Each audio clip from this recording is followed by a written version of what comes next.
Now this brother that I'm about to bring up, you know, I'll tell you the truth. I didn't really like him when I first met him. We were night and day, salt and pepper. I was the better looking one, he was not. Oh. And so I know we mentioned this Sunday if you were there. Through me and his brother, he didn't like me either. Me and his brother not really liking each other. You know, we both like and love God. We both love people. We kind of started getting around each other, you know, hung out a little bit, and over time, you know, our friendship started to develop, and now I more than can stand him. I actually care about him deeply. He's actually one of my closest friends. And so, it gets real. You know, like Sean, man. He's sick. Alright, see me afterwards, It's been phenomenal over the past couple of years. You know, I love this dude. You know, he's grown a lot, and from what I can see, you guys know him as well. So without further ado, I'm going to bring him up and share something that God's teaching him in his life. Brother Israel.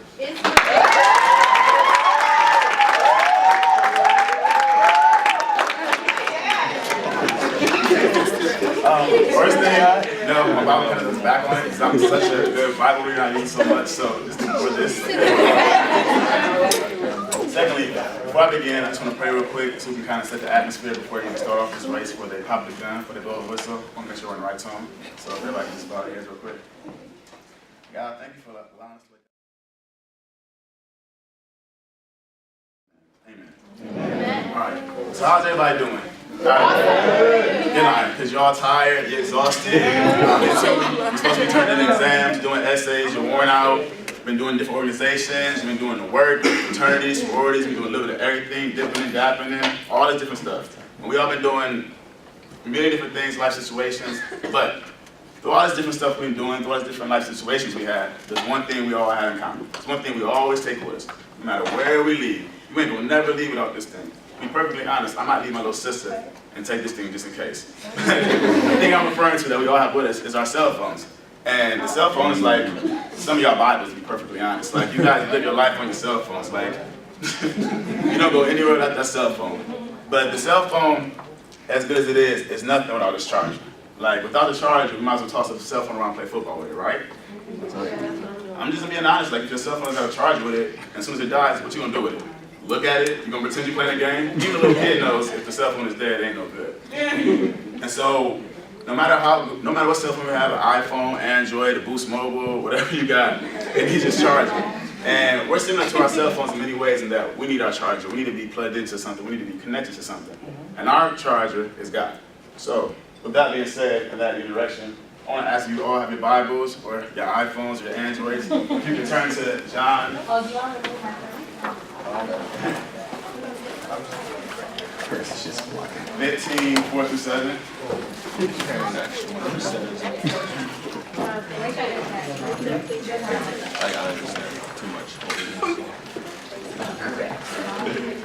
John 15, 4 through 7.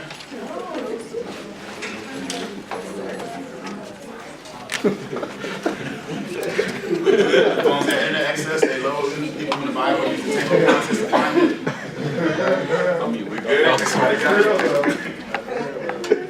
Alright, if not, you can always look up here. So it says, remain in me, and I will remain in you. For a branch cannot produce fruit if it is severed from the vine. And you cannot be fruitful unless you remain in me. Yes, I am the vine. You are the branches. Those who remain in me, and I in them, will produce much fruit. For apart from me, you can do nothing.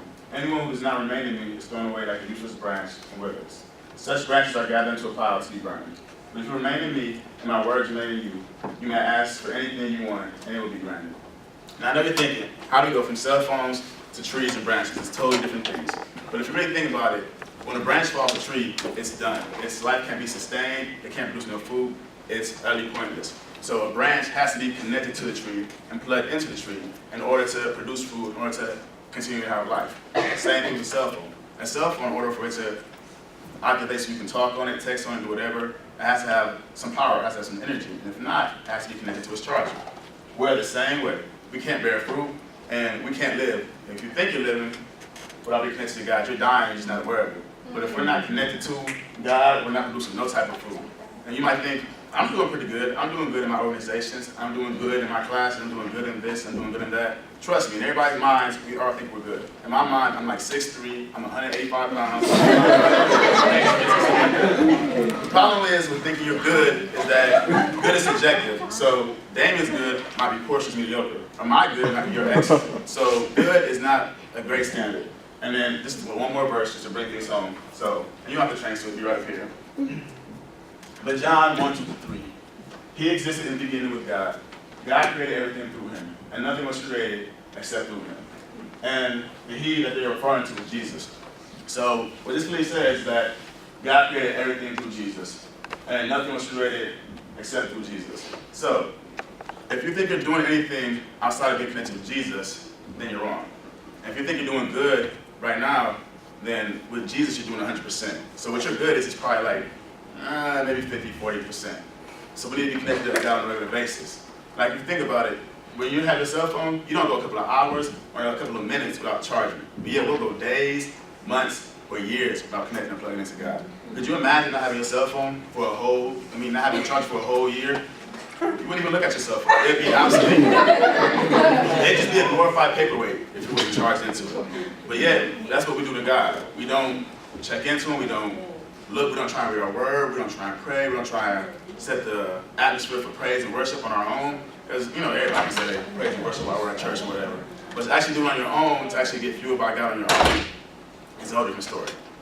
And we're similar to our cell phones in another fact that our cell phones can do so many amazing things. You can call, text, get on the internet, write your papers, you can do this. You can probably find yourself a bride or you're going to get married on your cell phone. You can do so much things on your cell phone. All these apps these cell phones have. But if your battery's dead, none of these apps matter anymore. None of these apps are any important. The apps aren't as strong.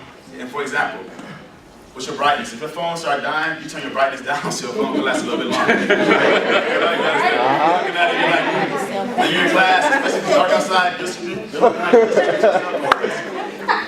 but my point is, when your cell phone's not as fully charged, it's not as strong in its apps or its other abilities. We're the same way. We're not connected to God. We're not as effective or as strong as we could be in every area, whether it's class, organization, fraternity, sorority, work, with your family, your significant other, whatever the case may be, sports, whatever.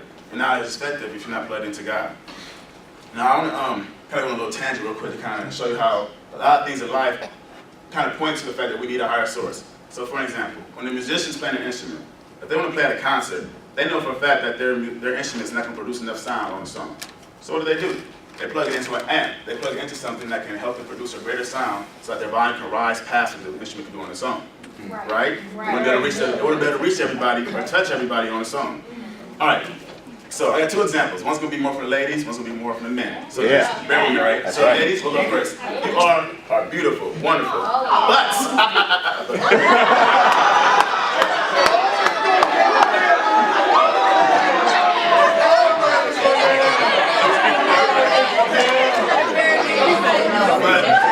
let's just say, just for the sake of the argument, we live in an alternate universe where the amount of energy or your power source, how much power you can have, how much energy you can use each day is determined by how well your makeup is done. Let's just say there's an alternate universe.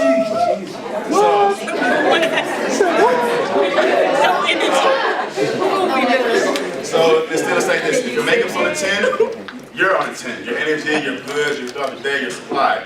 If your makeup looks like a clown did it, you ain't done. So with that being the case, you're going to look to every magazine, you're going to look to your mom, you're going to look to some higher source, somebody who's more knowledgeable in the area, somebody who can give you more tips, somebody who's more knowledgeable. Like I said, any higher source, so that your makeup can be done right, so that you can be sustained throughout the day. Am I right? You're not going to go to your little sister who's 3 years old and ask her to put your lipstick on, so you look like a joke off of Batman. You're not going to do that. All right, my men, and some of my women, who all watch cartoons, little action cartoons. Everybody can watch Dragon Ball Z when they was younger, right? Okay, everybody can relate to this, but okay, so whenever the main character, for those who don't know, whenever Goku was down and out, got beat up, bam, bam, on the ground, he's done. I'm not gonna do that because he's a pastor, so I'm not gonna throw one of my lessons later on.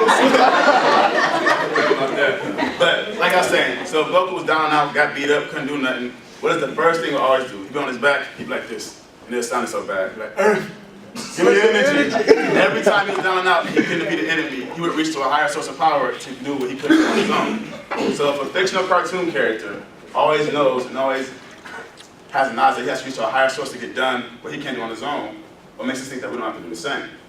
I mean, but what's similar to Goku in the same way is that he only calls on his, or reaches to the earth for energy when he's down and out. And he's supposed to be the most powerful character in the show. There you go. So if he reached out to, for the sun on a regular basis, or the earth on a regular basis, how much more powerful would he be? He wouldn't have to fight nobody. He'd just be like, boom, they'd be done. He reached out to the earth and sun every day. And that's how we would be. Like, if you think about it, I don't want to go extremely deep, but to be perfectly honest, the life we're living is spiritual warfare. So right now, you guys are probably struggling like crazy. If you're not on the ground, getting stunned by a couple of demons right now. So if you can only imagine how much powerful or much better you would be if you were plugged into God. If you were connected to God, you'd get up like, and you'd be like off of 300, just going there and running like, ah! If you were connected to God. Now, like I said, going back to where we came from, we talked about how the different apps we had, or cell phones have, aren't as strong. When the phone's not connected, just like different things we do aren't as strong, we're not connected. Well, the thing that cell phones are a little bit different than us, a little bit smarter than us in the area is that if you have an iPhone or if you have an Android, they can only use that specific charger, right? Or if you got your Boost Mobile, they can only use that charger. But whatever phone you have, you can't use another charger for it. If you have an iPhone, no matter what you do, you can't hook it up to an Android charger. You will break it before it will receive energy because it doesn't recognize that power source, so it can't receive energy from that power source. So it won't even try it. However, we, not being as smart as cell phones are, will try and receive power from other sources here on Earth. Whether it's, kind of caught me in the moment right there, but whether it's money, whether it's success, whether it's significant other, whether it's family, whether it's sex, wherever it is, we'll try and go through these other sources to get power from. And it makes almost no sense. That's in a sense like a piece of clay going to another formless piece of clay asking to be molded. Like, it makes no sense, but we do that. And it gives you a little bit buzz sometimes, whether it's, like I said, it's money, success. And I'm not saying these things are bad in and of themselves, but when that's your sole reason for waking up every morning, when that gives you energy, then that's the wrong thing. Because the thing is, with money, success, like I said, significant others, whether it's your family or friends, all these things are finite. Which means they can only do so much. They can only do so much for you. God, on the other hand, boom, infinite. He can do whatever. He can always be there. And God's the same today, yesterday, and tomorrow. So God's love never stops. So even when we're dead in sin, spit in God's face, slap and punch in his face, he will still supply us and sustain us with the energy we need to keep going. You tell your family member one thing they don't want to hear, and they cut you off for the rest of your life. The one day you late for work and your boss fires you, there goes your money, there goes your source. Or the one day you're not up to par, you don't hear those compliments that you need because success drives you, then you're done. And you see what I'm saying? These sources are finite and they're not as well. It's almost like drinking to get you a little buzz. It gets you a little buzz, but you come right back down. And then you're out seeking it for more and for more and for more. And it's almost like, in a sense, we're drug addicts. Because a drug addict will do whatever it takes to get that feeling, to get that high, to get that buzz. And we'll do the same thing. So for example, money. You're like, it's not that bad working, but if you're not getting it working, if you're not getting it through legal means, and that's your only source of energy, your source of supply, what makes you feel alive, you'll eventually go to those illegal means to get that money. If sex is what it takes to make you feel alive, that's your source of power, if you're not getting it physically, then you'll turn to alternative methods. You might not think, it won't start off like that. If you don't get it from there, it could lead, I'm not just saying it's going to exactly happen, that's way worse. Prostitution. Now, like I said, these things aren't bad in and of themselves, because sex is a beautiful thing in the confines of marriage. Money is a good thing to help you sustain you, but when it's the only thing, when it's your thing for living, then that's the wrong thing. And then in a sense, whatever your power source is, kind of has a little bit of control, a little bit of authority over you. Like I said, the drug addict. Whatever it's cocaine or heroin or addict, in a sense, they're a slave to whatever that is. And in a sense, we're the same things. Whatever your power source is, you're in a sense a slave to it. It's kind of your master. So when you think about it, whether it's, like I said, money, success, or it's your significant other, for example, for some of us it might be, you're in a sense a slave to it, where you'll do whatever it takes to please them so you can receive from them what you need. Or you'll do whatever it takes to keep them happy, to keep receiving from that source. And the bad thing is that if you're not a slave to God, because he's not your power source, there's only one other person you're actually a slave to in the big picture. If it's not God, by default I said, this is the only thing in life that's black and white. If it's not God, then it's Satan. I don't care what it is, I don't care if you say, well, my power source is my this, my this, my that. If it's not God, then ultimately it's Satan. And if that's your power source, then that's what you're a slave to. And when Satan's your power source and you're dead, they're just like a phone. You have no energy. So he's just tossing you around like a football. It's of no use. So the thing I'm trying to get you to see is that we need to be plugged into God on a regular basis. And you're thinking, okay, well, what it means to be plugged into God? It's not going to church on Sunday, hearing that word, hey, pastor, they sing a song, cool, and you bounce out for the rest of the week. Because that doesn't work. Because Monday, we're good. We're on fire. You go to every class, raise your hand, answering questions, asking teaching questions. You go to a board meeting with a smile on your face. You go to the board meeting, before the board meeting, you're feeling good. You go to work, smiling, you're turned up at work, you're having a great day. Tuesday, let's say you don't pray, whatever, so your spiritual value is at 100% on Monday. You don't pray, you don't seek out God in whatever way you can, because don't worry, prayer or just read your word, it's not the only way, but just say you don't do nothing at all. So you're about down to 80%. But you're going to wake up the next day and try and get that 100% on 80%. See how crazy that sounds right there? That's what we do. So go through a day Tuesday, you're feeling okay, it's not bad, but you're still getting up, go to classes, you're participating, go to work, everything, you're fine, do a little homework, boom.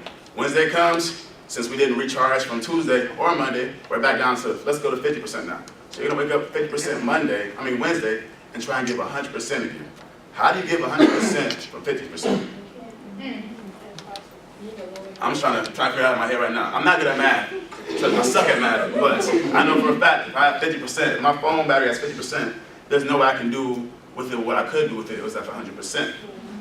So with that being said, Wednesday, it's like, shoot, you're barely waking up for class, you're a little bit late for class, you're not in a great mood when you're in class. Monday, you were smiling, cheesing. You're on fire, you know what I'm saying? Wednesday, you're in class, you ain't paying attention, you ain't focused, you don't have the strength to pay attention like you thought you did. Wednesday, it's just, usually I can't wait to get out of my bed, I can't wait to go back to sleep. It's like, just whatever. Thursday, you miss a class. Let's just be perfectly honest. You miss a class. You don't even care. You're calling your friends talking about how you're going through the struggle. You're going through the struggle.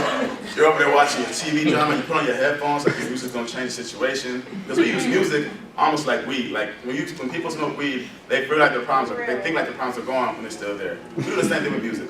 Put our headphones in, we're jamming, not knowing the problem's still there because it was never solved in the first place. So then comes Friday. And you don't go to no class. You don't even got Friday's the one day where you're like, God, and you're back to sleep. somehow, some way, I don't know how you guys do it, but you find a little bit of energy, use the little bit of energy you have left Friday or Saturday to go out and kick it. Yeah. So that's like you're using a little bit of energy you have yourself, and instead of looking up to a charger, you use it to access more apps. Like, why would you use little energy to waste it? That's what we do. Instead of going back to get refueled, we use a little energy and waste it all. So that Sunday, we're in church like, sitting down there, if I just hear this, I get it. And then the cycle repeats back over. And I didn't get it myself. Like, it didn't really hit to me until I ran track in high school. And my dad, my coach, was always say, like, Israel, you need a rest, you need a rest. And you know, I'm young and dumb. So in my mind, I'm on top of the world. Man, what? I don't need a rest, man. I'm trying to talk to this girl late at night. I'm trying to do this, I'm trying to do that. So Monday, I'm cool. Waking class, track practice, I'm going. These are my track runs, if you guys didn't know. But I'm going, boom, jogging. During the warm-up laps, I'm going real fast so I can get people's attention, stretching, touching my toes, almost doing splits, whatever. Tuesday though, I said, I don't get no sleep. Same way you guys won't get no sleep. So I go to 80%. But I'm gonna try and give 110%, which is 80%, which is not gonna work. I'm either gonna not have the energy I need to go 100% in the warm-ups, or the stretching, or the actual workout itself. So then comes Thursday. That's just the day we have track and so on. And it's our race. It's the 4x4. We are hyped. The lights go off. I mean, it's dark outside. The lights come on. And every time, I didn't realize this for the longest, but I start off good. First 100, bam. Oh, sorry. For those of you who don't know, a 400 is one timer on the track. So you gotta run 400 meters. So I start for first 100, I'm good. I'm floating. Second 200, cool, good. You know, kind of lean into the curve a little bit. Last curve. And no matter what I did, I come on that last curve, and slowly but surely my arms just start dying. It's just, I'm going from this to this, and I just, whatever. No matter what I could do, I just couldn't prove up. And then, luckily, our team was so good that we just had to lead by then. But in key situations, like regionals, when it's kind of go to states, that wasn't the case. I'll slow down right here. All those guys would pass me up, and there goes our spot to states. And it didn't hit me until a little while, so I actually slept one day. And one day I ran, and I finished the race, and I was like, shoot. I look back like, was that me? I look back like, is that me? I'm on fire, but I still didn't get the concept and still kept staying up late. And I didn't get it till later on in the day. So that's what I'm trying to get you guys to see.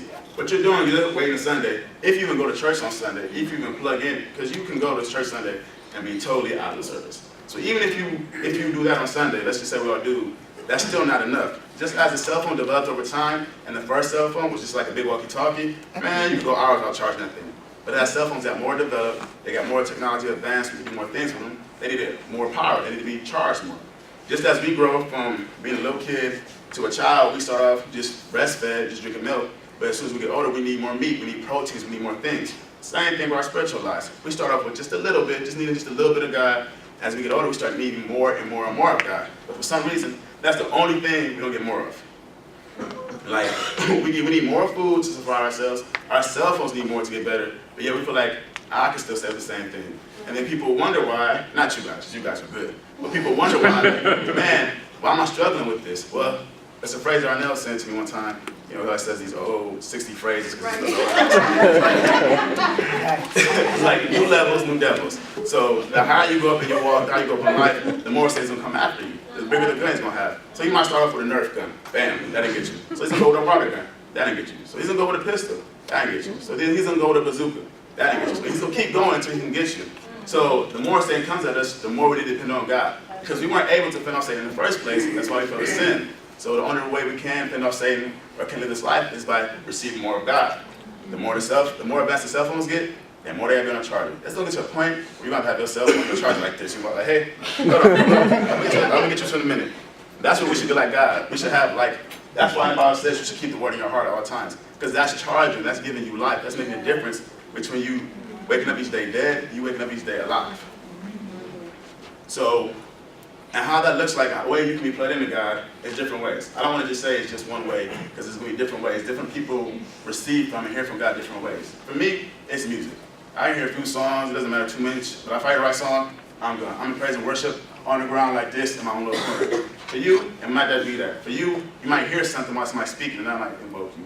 It might be just some alone time, just you being in that silence. Or you might need to read a poem or something like that. But for whatever it is, it's not just something you do one day or you just do Sunday. It's something you gotta do over a process. It's a pattern that keeps going. That's what keeps you charged. Now, one of the final examples I want to use real quick. And I'm gonna get off because I don't want to keep you guys here long. Is this? This is my little cousin Jasmine, and this is we call our family Miracle Baby. Now everybody, hold your hands out just like this. Open your fist, close your fist. Open it, close it. She could fit in your hands when she was born. She was born 22 weeks early. Like, my auntie and uncle could put their wedding rings on her fingers or on her legs. She was that small. And then I had these things so I didn't memorize the facts about her exactly, but like I said, she was born 22 weeks early. We couldn't even touch her skin because her skin was so paper thin, they would rip her skin just touching her. And eventually, she went home, but she was diagnosed with a seizure disease. So in the past year, she had 4 seizures. She was only 4 last year. So she's 5 years old. And the reason I bring that up right now is because if she wasn't completely and totally and utterly dependent on God and connected to God, there's no way she'd be alive. She was born 22 weeks early, literally, fitting in her hand. Like, if you had 2 eggs in this hand and you had her in this hand, those 2 eggs weigh more than she did. Hooked up to machines, getting countless surgeries, really going through 4 seizures, just passing out, just having a seizure, whatever. If it wasn't for her letting God constantly move through her and be through her, because at this stage, she doesn't even have a chance. The problem with us is that we can choose not to be connected with God, because it's always that free will that we take for granted, that choice we have to be in a relationship with God. But it's not just being in a relationship with God, it's being in a complete, total, and constant connection with God. Like when we think of raised relationship, we think of the Facebook relationship. We married today, we hate each other tomorrow. No, it's not that relationship. It's that one where you can depend on God for everything, where He's your charger, He's your power source. So if He could do all this for her, sustain her, what He can do through us if we just connect through Him. And that's my time. I want to pray us out real quick, and then if you have any questions, you can ask. If not, then I'm bring Robert up. Dear Father, before we leave today, I ask that you let us not leave here the same way we came. I pray that something that was said, not of me, that was of you, touch somebody's heart, will make them think of you, Father. They may have heard this before, but I pray that this time they make them want to change their hearts, dear God, make them change their minds, dear Father. And let us see that we need to be plugged in and charged into you on a regular basis in order to be the full us, dear God. So, Lord, I thank you for this. We praise you. In your son's holy name, amen.